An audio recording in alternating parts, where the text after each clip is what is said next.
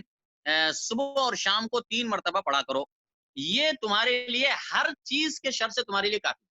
ہر چیز کی طرف سے تمہارے لیے کافی ہوں گے، یعنی تمہیں کوئی تمہارا نقصان نہیں کر سکے گا، کوئی چیز تمہارا نقصان نہیں کر سکے گا۔ یا اسی طریقے سے ایک اور حدیث میں آتا ہے یہ دعا پڑھنے کے بارے میں، بسم اللہ الذی لا یضر مع اسمہ شیء فی الارض ولا فی السماء وهو السمیع العلیم، اللہ کے نام سے کہ جس کے نام کے ہوتے ہوئے کوئی چیز آسمانوں اور زمین میں نقصان نہیں پہنچا سکتی اور وہ سننے والا جاننے والا ہے۔ تو اللہ کے نبی نے اس دعا کے بارے میں فرمایا کہ جو شخص بھی اس دعا کو، بسم اللہ الذی لا یضر مع اسمہ شیء فی الارض ولا فی السماء وهو السمیع العلیم، اس دعا کو صبح اور شام 3 مرتبہ پڑھتا ہے تو اسے کوئی چیز نقصان نہیں کر سکتی۔ اچھا، اسی طریقے سے ایک اور دعا لے لیں جس میں آیا ہے اعوذ بکلمات اللہ التامات من شر ما خلق، یہ میں پناہ مانگتا ہوں اللہ کے مکمل کلمات کے ذریعے ہر اس چیز کے شر سے، ہر اس چیز کے شر سے جس کو اللہ نے پیدا کیا ہے۔ اچھا، یہ بھی وائرس ہے، وائرس کو کس نے پیدا کیا؟ وہ اللہ نے پیدا کیا، ہر چیز کا پیدا کرنے والا تو اللہ تعالیٰ ہی ہے۔ تو فرمایا اعوذ بکلمات اللہ التامات من شر ما خلق، میں پناہ مانگتا ہوں اللہ کے مکمل کلمات کے شر سے، ہر اس چیز کے شر سے جس کو اس نے پیدا کیا ہے۔ تو اللہ کے نبی صلی اللہ علیہ وسلم کی حدیث میں آتا ہے جس کو ترمذی نے روایت کیا ہے کہ جو شخص رات کو 3 مرتبہ یہ دعا پڑھتا ہے تو اس رات کو اگر کوئی زہریلا جانور اسے کاٹے گا تو اس کا اثر نہیں ہوگا، اس کو نقصان نہیں کرے گا، یعنی سانپ بچھو بھی اسے کاٹ لے گا، اگر یہ دعا پڑھ کے سوئے گا تو اس کو جو ہے وہ اثر نہیں کرے گا۔ اور اسی طرح صحیح مسلم میں اسی آتا ہے کہ ایک آدمی اللہ کے نبی صلی اللہ علیہ وسلم کے پاس آیا اور اس نے کہا اللہ کے نبی رات کو مجھے بچھو نے ڈس لیا تھا، تو اللہ کے نبی نے فرمایا اگر تو نے جب شام ہوئی تھی اگر تو نے اعوذ بکلمات اللہ التامات من شر ما خلق پڑھا ہوتا تو تجھے وہ کچھ نقصان نہ کرتا۔ تو یہ ہو گئی۔ اچھا، ابھی کتنی چیزیں ہو گئی، تھوڑا سا دوہرا لیں گے۔ تو ایک تو ہو گیا تھا ایمان بالقضاء والقدر، دوسری چیز ہے توکل اللہ تعالیٰ پر، تیسری چیز ہے توبہ اور استغفار، چوتھی چیز ہے صدقہ و خیرات، اور پانچویں چیز میں نے بتائی تھی کہ صبح اور شام کے اذکار کا اہتمام کرنا۔ اب چھٹی چیز ہے صبر اور صلات سے مدد طلب کرنا، صبر کرنا، صبر اور صلاح، صبر کرنا اور نماز کی طرف جانا، نماز میں پناہ ڈھونڈنا، جیسا کہ اللہ تعالیٰ نے سورہ بقرہ آیت نمبر 153 میں فرمایا یا ایھا آمنوا استعینوا بالصبر والصلاۃ ان اللہ مع الصابرین، اے لوگوں جو ایمان لائے ہو مدد طلب کرو صبر اور نماز کے ذریعے، بے شک اللہ صبر کرنے والوں کے ساتھ۔ اب دیکھو اللہ نے اس میں کہا کہ اللہ کی تمہیں مدد چاہیے، گویا تم اللہ دوسرے معنی میں آپ سے اگر پوچھا جائے آپ کو اس مرحلے میں، اس مشکل میں، اس مصیبت میں یا کسی اور مصیبت میں آپ کو اللہ کی مدد چاہیے، آپ کہیں گے ہاں، تو اللہ کہتا ہے ہاں اللہ کی مدد چاہیے تو آپ اللہ کی مدد کو حاصل کرو صبر کر کے اور نماز پڑھ، صبر اور نماز کے ذریعے سے۔ تو ابھی ایسے موقعوں پر صبر، ایک تو صبر سے کام لینا ہے، اور یہ صبر بہت اللہ تعالیٰ کی بہت بڑی نعمت ہے، بہت بڑی دولت ہے اگر اللہ جس کو اللہ عطا فرمائے۔ اور دوسری چیز ہے نماز، نماز کی طرف رجوع کریں، نماز کثرت سے جو ہے نا نماز پڑھیں، فرائض کے علاوہ جو ہے سنن کا اہتمام کریں، یا اسی طرح نوافل کا اہتمام کریں۔ تو جیسا کہ اللہ کے نبی صلی اللہ علیہ وسلم کا معمول تھا اور طریقہ تھا، حضرت حذیفہ بیان کرتے ہیں کہ اللہ کے نبی صلی اللہ علیہ وسلم پر جب کوئی اہم معاملہ نازل ہوتا تھا، کوئی اہم کام آتا تھا تو آپ صلی اللہ علیہ وسلم فوراً نماز کی طرف رجوع فرماتے تھے۔ اس کو ابو داؤد اور احمد نے روایت کیا ہے اور البانی نے اس کو حسن قرار دیا ہے۔ اچھا یہ تو ہو گیا بات اہم چیزیں۔ اس کے علاوہ جو کچھ ایسی چیزیں میں آپ کو بتاتا ہوں جو علاج بھی ہیں اور آپ کے لیے علاج سے پہلے حفظ ما تقدم بھی ہیں، اس کو کہتے ہیں اردو میں کہتے ہیں، ابھی میں آج کل میں اردو کے الفاظ استعمال کرتا ہوں تو آج کل بہت سارے جو تعلیم یافتہ لوگ ہیں وہ صحیح طریقے سے اردو نہیں سمجھتے ہیں کیونکہ سب انگلش پڑھے ہوئے ہیں۔ تو حفظ ما تقدم کا مطلب یہ ہوتا ہے کہ پریکاشن، یعنی قبل از وقت اس کے احتیاطی تدابیر اختیار کرنا، یعنی بیماری کو آنے سے پہلے پرہیز کے ذریعے سے اس کو روکنا، آنے نہیں دینا۔ اور علاج کا مطلب بیماری اگر آ جاتی ہے تو اس کا بیماری کا علاج ہوتا ہے دوا کے ذریعے سے۔ تو پریکاشن بھی ہے اور میڈیکیشن بھی ہے، ہاں یہ حفظ ما تقدم بھی ہے اور علاج بھی ہے۔ تو میں اب جو چیزیں بتا رہا ہوں یہ دونوں چیزوں کا کام کرتی ہیں، یہ ہمیشہ کرنے کے کام ہے، یہ اللہ کے نبی صلی اللہ علیہ وسلم کے احادیث میں آئے ہوئے ہیں یا اللہ کے کلام میں آئی ہوئی ہیں بعض چیزیں جو پریکاشن بھی ہیں اور یہ میڈیکیشن بھی ہیں۔ تو سب سے پہلی چیز ہے شہد۔ سورہ نحل آیت نمبر 69 میں اللہ فرماتا ہے فیہ شفاء للناس، اس میں لوگوں کے لیے شفا ہے۔ یہ اللہ نے فرمایا، یہ اللہ نے فرمایا، اللہ تعالیٰ نے آپ کو جو ہے نا یہ دوا لکھ کر دی ہے، یعنی آپ ڈاکٹر کے پاس جاتے ہیں وہ پیپر کے آپ کو لکھ کے دیتا ہے دوا کا نام، تو آپ کہتے ہیں ڈاکٹر نے لکھا، سیدھا لے جا کے دوا خرید کے کھاتے ہیں۔ یہ تو اللہ تعالیٰ نے آپ کو بتایا کہ فیہ شفاء للناس، اس میں لوگوں کے لیے شفا ہے، تو اس میں کوئی شک و شبہ نہیں۔ لیکن اس بات کا خیال رہے کہ شہد اصلی اور طبیعی ہونا چاہیے، شہد جو ہے اصلی اور طبیعی شہد ہونا چاہیے، اور انشاءاللہ جیسا کہ اللہ نے فرمایا فیہ شفاء للناس۔ اب آگے جو ہے نا ہمیں کچھ زیادہ بولنے کی ضرورت نہیں ہے، اللہ تعالیٰ نے بول دیا فیہ شفاء للناس کہ اس میں اللہ لوگوں کے لیے شفا ہے۔ نمبر دو ہے الحبۃ السوداء، جس کو ہم کالا دانہ، جس کو ہم اردو میں کہتے ہیں کلونجی، جس کو اردو میں کہتے ہیں کلونجی، جو کالے کالے دانے ہوتے ہیں تل کے دالوں کی طرح سائز کے جو ہے کالے دانے ہوتے ہیں، ان کو کہتے ہیں کلونجی۔ یہ بہترین دوا، حضرت عائشہ سے روایت ہے بخاری اور مسلم میں ہے کہ رسول اللہ صلی اللہ علیہ وسلم نے فرمایا ان فی الحبۃ السوداء شفاء من کل داء الا السم، کہ بے شک کلونجی میں ہر بیماری کی شفا ہے۔ دیکھو اللہ کے نبی کیا فرمایا، ہر بیماری کی شفا ہے الا السم، سوائے موت کے، یعنی مطلب یہ ہے کہ اللہ تعالیٰ نے انسان کے اوپر موت مقدر کر رکھی ہے، مرنا تو ہے ہر انسان، اب وہ چاہے ساری زندگی کلونجی کھاتا رہے لیکن وہ موت سے تو نہیں بچ سکتا، موت تو ایک دن آنی ہے، لیکن اس کے بعد موت کے علاوہ باقی ہر بیماری کے لیے یہ شفا ہے، ان فی الحبۃ السوداء شفاء من کل داء الا السم۔ تو اب یہ جو ہے ہر بیماری کی شفا ہے، دیکھو اس کا مطلب یہ ہے کہ کورونا وائرس کے حوالے سے جو ہے اس کی بھی شفا ہے، اس کلونجی کے اندر اس کی بھی شفا ہے۔ اگر کوئی اس کو پہلے سے کھاتا رہے گا تو انشاءاللہ وہ اللہ کے حکم سے اس کو بیماری نہیں لگے گی، اور اگر وہ بیمار ہو جائے گا اس کے بعد یہ دوا استعمال کرے گا انشاءاللہ اس کو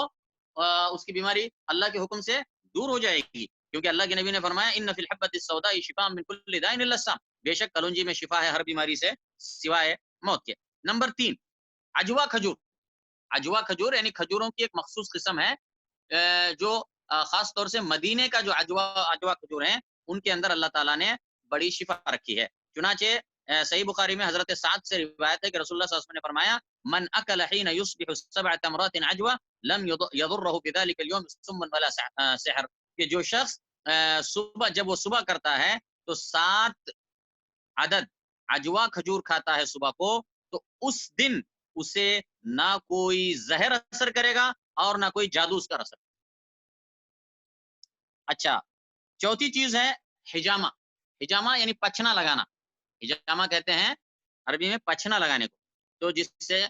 گردن کے پیچھے سے یا پیٹھ پہ یا سر کے اوپر جو ہے وہ پچنا لگا کر جو ہے جلد کے پیچھے سے خون جو نکالتے ہیں تو اس کو کہتے ہیں پچنا لگانا. تو اس حوالے سے یہ ایک بہترین علاج ہے. حضرت انس رضی اللہ تعالیٰ عنہ سے روایت ہے، صحیح بخاری اور صحیح مسلم میں ہے کہ رسول اللہ صلی اللہ علیہ وسلم نے فرمایا ان افضل ما تداویتم به الحجامہ، بہترین علاج یا بہترین دوا جو تم کر سکتے ہو وہ پچنا لگانا ہے. نمبر 5،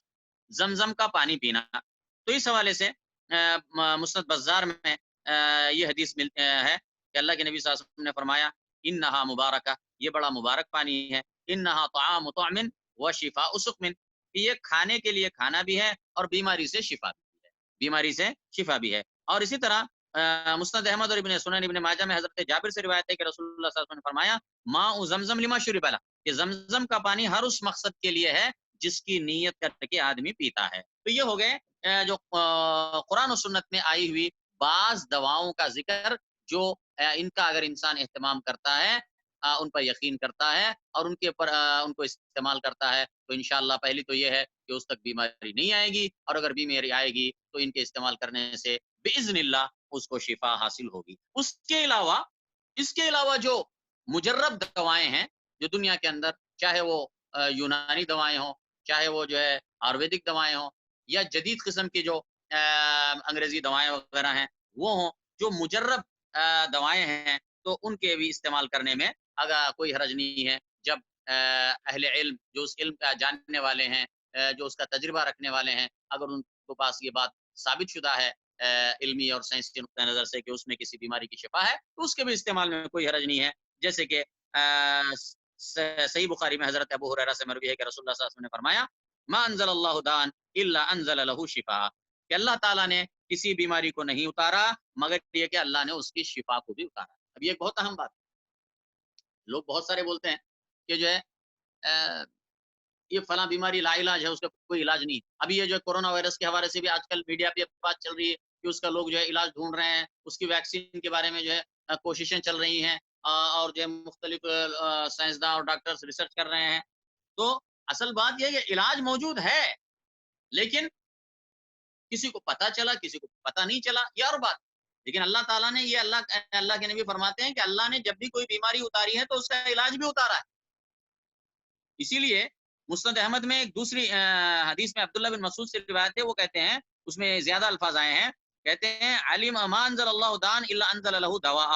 علمه من علمه وجهله من جهله، کہ اللہ تعالیٰ نے جب بھی کوئی بیماری اتاری ہے تو اللہ تعالیٰ نے اس کی دوا بھی اتاری ہے، اس کا علاج بھی اتارا ہے. لیکن کیا ہے علمه من علمه، جانا اس کو جس نے جانا، وجهله من جهله، اور اس کو نہ جانا جس نے نہیں جانا. یہ اور بات ہے کہ انسان کا علم اس تک نہیں پہنچا، یہ اور بات ہے. لیکن اللہ تعالیٰ نے ہر بیماری کا علاج رکھا ہے. اور بسا اوقات ایسا ہوتا ہے کہ انسان ہو سکتا ہے کسی بیماری کے لیے وہ پریشان ہو اس کے علاج کے لیے اور ادھر ادھر گھوم رہا ہو سکتا ہے کہ اس کے کولڈ کیا کہتے ہیں جو فریج کے اندر کوئی فروٹ اس کے اندر رکھے ہوئے ہیں اس کے اندر اس کا علاج ہے. ہو سکتا ہے کہ اس نے جو مسالہ جات سالن وغیرہ بنانے کے لیے جو مسالے وغیرہ رکھے ہیں اس کی کسی چیز میں اس کا علاج موجود ہے اس کو پتا نہیں. تو ایسا بہت سی مرتبہ ہوتا ہے. تو یہ باتیں ہو گئی. اچھا کچھ متفرق باتیں اس حوالے سے میں کرتا ہوں اختصار کے ساتھ. تو سب سے پہلے یہ کہ اگر انسان پر کوئی بیماری آتی ہے یا کوئی بھی مصیبت آتی تو ایک مسلمان کے لیے یہ چاہیے کہ وہ صبر کرے اور اللہ کی قضاء و قدر پر راضی رہے اور صبر کے ذریعے سے اجر اور ثواب کی امید رکھے، اللہ تعالیٰ سے اجر و ثواب کی امید رکھے. چنانچہ صحیح بخاری اور مسلم میں حضرت ابو سعید خدری سے روایت ہے کہ رسول اللہ صلی اللہ علیہ وسلم نے فرمایا ما يصيب المسلم من نصب ولا وصب ولا هم ولا حزن ولا اذى ولا غم حتى الشوكة يشاكها الا كفر الله بها خطايا، کہ جب بھی کسی مسلمان کو کوئی تھکان ہوتی ہے یا کوئی سے یا اس پر کوئی غم آتا ہے، پریشانی آتی ہے یا تکلیف آتی ہے یا کوئی اور مصیبت آتی ہے، یہاں تک کہ اگر اس کے پیر میں کانٹا بھی چبھتا ہے تو اللہ تعالیٰ اس کے ذریعے سے اس کے گناہوں کو معاف فرما دیتا ہے. نمبر 2 کہ یہ جو آج کل جو ہے گھروں کے اندر قرنطینہ کرنے کے لیے کہا گیا ہے اور لوگ جو ہے زیادہ تر وقت گھروں میں گزار رہے ہیں، تو ان گھروں کے اندر جو آپ وقت گزار رہے ہیں تو ان اوقات میں ان فراغت کے اوقات کو اچھے فائدے والے کاموں میں استعمال کریں. اللہ کی اطاعت میں، عبادت میں، علم سیکھنے میں، دروس سننے میں، ہاں، قرآن کریم کو پڑھنے اور پڑھانے میں، بچوں کی تربیت کرنے میں، تو اس طریقے سے نمازیں پڑھنے میں، نوافل پڑھنے میں، تو اس طرح مفید یا مطالعہ کرنے میں کتابوں کا، تو مفید چیزوں میں اپنے اوقات کا استعمال کریں۔ اسی طریقے سے نماز کے حوالے سے گھر میں جب پڑھیں، اگر گھر کے اندر زیادہ افراد ہیں، بچے ہیں، وہ ہیں، تو آپ باجماعت نماز کا اہتمام کریں۔ باجماعت نماز کا اہتمام کریں اور سنن کا مسنون جو نمازیں ہیں، وتر ہے اور اسی کے علاوہ نوافل کا بھی اہتمام کریں، تو اور بھی سونے پہ سہاگا ہے۔ اسی طریقے سے ایک اور بات کہ کھانا کم کھائیں، کیونکہ ایسے تو کھانا کم کھانا ہمیشہ اللہ کے نبی صلی اللہ علیہ وسلم کی سنت ہے، اور خاص طور سے ان دنوں میں جبکہ آپ زیادہ محنت نہیں کر رہے ہیں، آپ کا آنا جانا کم ہے، تو ایسے گھر میں زیادہ وقت گزار رہے ہیں، تو ایسے میں جو ہے نا آپ کھانا کم کھانا اور بھی زیادہ آپ کے حق میں بہتر ہے۔ اللہ تعالیٰ فرماتا ہے کلوا واشربوا ولا تسرفوا، کھاؤ اور پیو اور اسراف نہ کرو۔ تو اس کے علاوہ ایک بات اور جو میں بتا رہا ہوں کہ وہ یہ ہے کہ اس کورونا وائرس کے حوالے سے جو آج کل آپ میڈیا کے اندر بیانات سنتے ہیں کچھ حکمرانوں کے، مختلف ملکوں کے حکمرانوں کے، یا بعض خاص طور سے مغربی ممالک کے، یا ان کے وزرائے صحت کے، تو یا میڈیا کے اندر جو الفاظ استعمال کرتے ہیں اس میں بعض ایسے الفاظ یا کلمات استعمال کیے جاتے ہیں کہ جو نامناسب ہیں،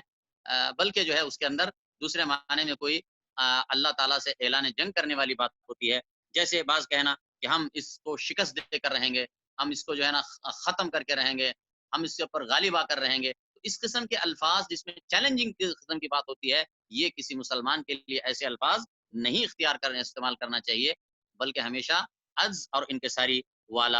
والے الفاظ استعمال کرنا چاہیے۔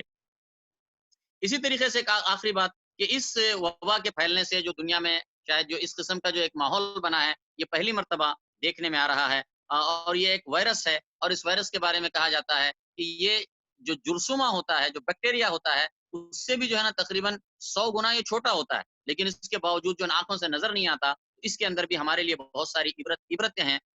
اس میں ہمارے سمجھنے والوں کے لیے عبرت کی باتیں ہیں کہ دیکھو اس سے اللہ کی قوت ہمیں معلوم ہوتی ہے اور انسان کی کمزوری ہماری سمجھ میں آتی ہے۔ اسی طرح دنیا کی بڑی بڑی جو مستکبر طاقتیں ہیں، ہاں، تو ان کی کمزوری جو ہے نا سامنے آتی ہے کہ اللہ تعالیٰ کے جو اپنی دنیا کی بڑی بڑی مستکبر اور ظالم طاقتیں بہت ساری ہیں، جو وہ اپنے طاقت پر بڑی مغرور تھیں، بڑی متکبر تھیں، اور جو ہے نا وہ سرکش تھیں، تو اللہ تعالیٰ ان کو بتا رہا ہے کہ یہ اپنی ساری طاقت کے باوجود اللہ تعالیٰ کی طاقت کے سامنے بے بس ہیں، اور ایک جو ہے نا چھوٹے سے وائرس نے ان کو پریشان کر رکھا ہے، گھروں کے اندر محصور کر رکھا ہے، ان کی جو ہے بازاروں کی چمک دمک کو ختم کر کے رکھ دیا ہے، تو یہ اللہ تعالیٰ کی قدرت ہے اور اس کی قوت ہے۔ اور اسی طریقے سے اس میں ایک چیز یہ ہے کہ اس میں ان ملحدین کا ایک جواب ہے، وہ ملحد، وہ زندیق لوگ جو نعوذ باللہ اللہ سبحانہ و تعالیٰ جس نے آسمان اور زمین کو، انسانوں کو، جانداروں کو، چاند کو، ستاروں کو، ساری کائنات کو پیدا فرمایا ہے، اور یہ سب اسی کے مظاہر ہیں، اس ایسی ہستی اور اس ذات کے وجود کا انکار کرتے ہیں ایسے ملحد، اور یہ اس لیے انکار کرتے ہیں، کہتے ہیں کہ وہ ان کو نظر نہیں آتا ہے، تو ایسے لوگوں کے لیے اس میں رد ہے کہ دیکھو یہ وائرس ہے، تو تم نے آج ان کو وہ اس وائرس سے ڈر کر جو ہے نا یہ سارے ملحدین بھی اگر ہیں تو وہ چھپ کر جو ہے نا گھروں کے اندر ادھر ادھر بھاگے پھر رہے ہیں، تو ان کو بتاؤ کہ تم ان وائرس پر کیوں ایمان لاتے ہو، کیسے تم نے اعتراف کر لیا کہ وائرس ہے جبکہ تو تم کو نظر نہیں آتا۔ تو معلوم ہوا کہ ایمان بالغیب وہ ایمان کے بنیادی چیزوں میں سے ہے، اور اس کے بغیر ایمان بالغیب کے بغیر ایمان نہیں ہے، غیب پر ایمان لانا ضروری ہے، الذین یؤمنون بالغیب۔ اور اسی طریقے سے اس میں ایک عبرت ہے کہ یہ دنیا جو ہے یہ ایک زائل ہونے والا سایہ ہے، ختم ہو جانے والا سایہ ہے، اور یہ دنیا ساری فنا ہونے والی ہے، اور سب کو جو ہے نا اللہ تعالیٰ کے پاس جانا ہے، اور کوئی یہاں پر ہمیشہ رہنے کے لیے نہیں آیا ہے، اور کبھی بھی اللہ تعالیٰ کی طرف سے کسی کے اوپر بھی بلاوا آ سکتا ہے، تو اسی لیے انسان کو چاہیے کہ دنیا میں بہت زیادہ دل لگا کر نہ رہے، بلکہ جو ہے آخرت کے لیے تیاری کرتا رہے، کیونکہ جو ہے دنیا ختم ہونے والی ہے اور آخرت ہمیشہ باقی رہنے والی ہے۔ اللہ تعالیٰ سے دعا ہے کہ اللہ تعالیٰ تو اپنے فضل و کرم سے ہم تمام مسلمانوں کو نیک توفیق عطا فرما، سب کو ہدایت عطا فرما، اور سب کی اصلاح فرما،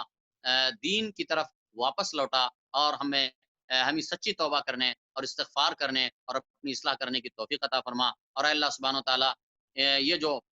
وبا کورونا وائرس کے نام سے پھیلی ہوئی ہے، اے اللہ سبحانہ و تعالیٰ تیرے فضل و کرم سے، تیری طاقت سے، تیری قدرت سے، اے اللہ سبحانہ و تعالیٰ جلد از جلد اس وبا کو مسلمانوں پر سے، ہم پر سے، مسلمانوں پر سے، مسلمان ملکوں کے اوپر سے اور سارے مسلمانوں کے اوپر سے اس وبا کو دور فرما دے، اس وبا کے خطرے کو دور فرما دے، اور اے اللہ سبحانہ و تعالیٰ مختلف ملکوں میں جہاں پر اس وبا کے خطرے کی وجہ سے مسجدوں کو بند کر دیا گیا ہے، اے اللہ تعالیٰ تو اپنے فضل و کرم سے جلد از جلد تیرے فضل و کرم سے مسجدوں کو کھلوا دے، تاکہ ہم جو ہے مسجدوں کے اندر جمعہ اور جماعات میں حاضر ہو کر جو ہے تیری عبادت کر سکیں۔ اے اللہ سبحانہ و تعالیٰ ہمارے گناہوں اور خطاؤں کو معاف فرما، ہمیں دنیا اور آخرت میں کامیابی اور سعادت عطا فرما۔ ربنا ظلمنا انفسنا وان لم تغفر لنا وترحمنا لنكونن من الخاسرين، ربنا آتنا في الدنيا حسنة وفي الآخرة حسنة وقنا عذاب النار، وصلى الله على نبينا محمد وبارك وسلم، والحمد لله رب العالمين۔